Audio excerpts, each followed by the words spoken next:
Jason with Cipher Auto here. Today we'll be installing our harness bar for the Mini Coopers. If you look here, we got our main harness bar, two support bars, a little lower brackets, and then the hardware pack.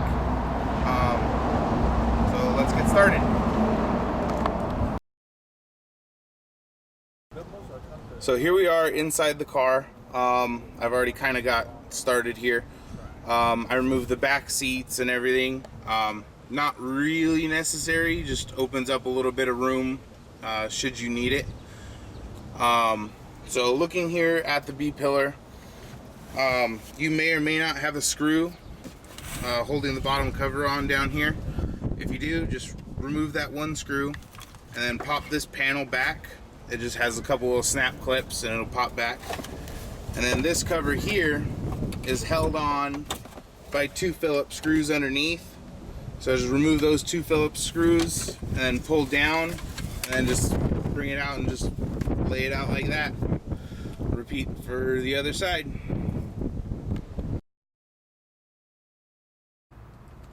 Okay, so now that we've got these covers off, I'm just going to take this off to make it easier access for behind it. It's a T50 Torx bit, 5.0. Go ahead and take that off. You can set that down aside.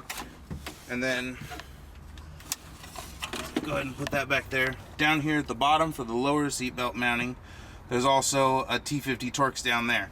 Just go ahead and loosen that. I've already done it. Pull it all the way out. And then grab a T40 4.0 Torx bit, and then remove this lower little goldish bolt down here, and just go ahead and set that aside, save it if you ever go back to stock, but you will not be reusing this bolt for the install. And go ahead and repeat for the other side, and then we'll come back and start putting the main harness bar in.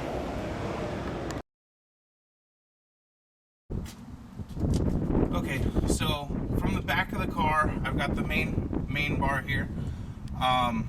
Just make sure your front driver's side door is open because it's actually a really tight fit, and be careful putting it in so you don't hit your glass or your tint or anything.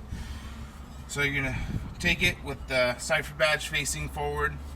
Just put one side all the way through, like towards the driver's side door. Bring the other side in, and then go ahead and bring the driver's side back. And then for now, just so you can just rest it on top of the cover there while you get started and get bolting it in one side at a time.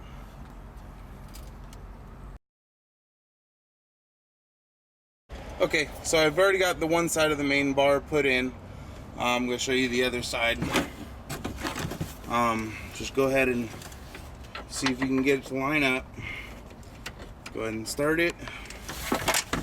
And then I got my little electric ratchet here.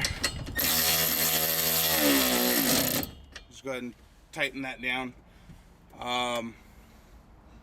And we'll be installing the main support bars. Okay, so down here at the bottom where you remove that long Torx bolt, it may or may not come out with a little bushing. Just keep the bushing in there. You're going to take the bigger end with the bigger hole, set it up against there with the L facing back, and then go ahead and stick the bolt through and then re-bolt in. You're going to use the factory bolt. Just go ahead and re-tighten that.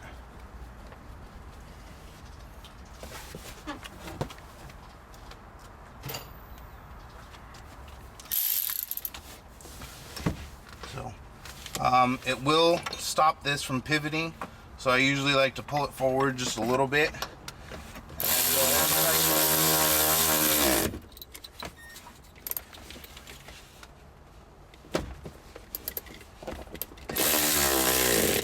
Alright, there we go.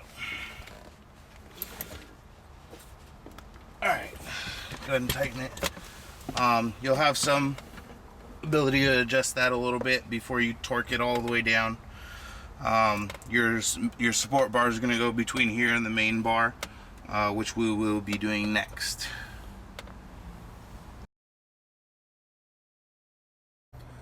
Okay, so we're putting in the main support, the support bars. I got the one side bolted in. I have the bar extended just because that's where it's going to reach on this car. These I still have left loose, the little L brackets we just put in. Go ahead and put the support bar behind the L bracket. Put the bolt in through the front, and then the little nut that comes in the kit, go ahead and put that on the back.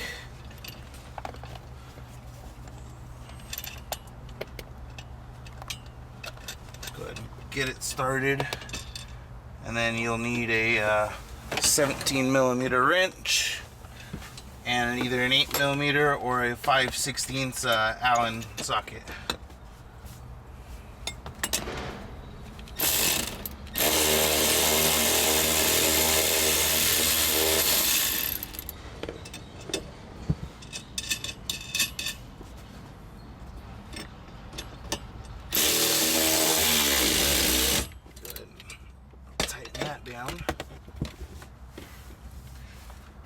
And then just make sure everything's tight.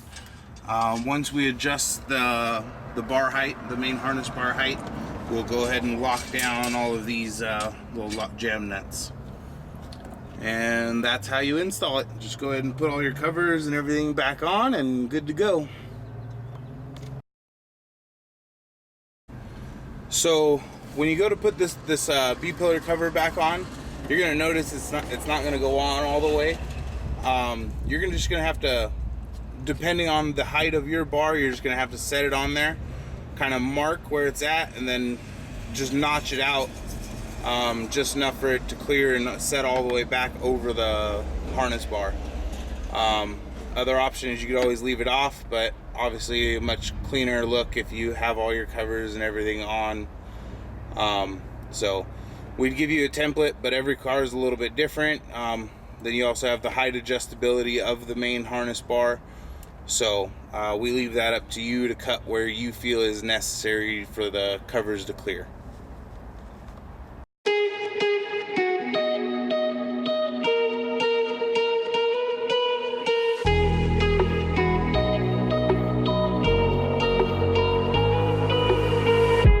Crashing, hit a wall.